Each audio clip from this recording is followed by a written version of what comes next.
இந்த விண்டுமில் வந்து battery operator விண்டுமில். மேலே ஒரு லைட் வச்சுருக்கேன். ஸோ விண்டுமில்லேருந்து கரண்ட் ஜெனரேட் ஆகி லைட் ஏற மாதிரி கான்செப்ட்டுக்காக.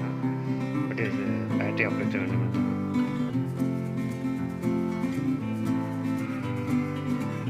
Solar panel project. இதில் வந்து சோலார் பேனல் கரண்ட் ஜெனரேட் ஆகிட்டு லைட் ஏறுற மாதிரி கான்செப்ட்.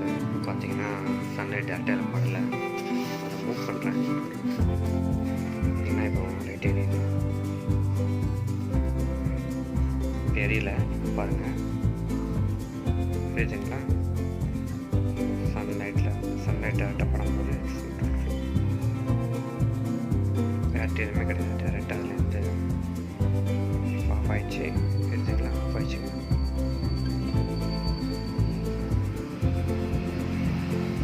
சப்போஸ் சன்லைட் இல்லாத ஏரியாவாக இருந்தால் நம்ம டார்ச் லைட் வச்சு நேராக சோலார் பேனல் மேலே அடிக்கும்போது லைட் க்ளோ ஆகும்.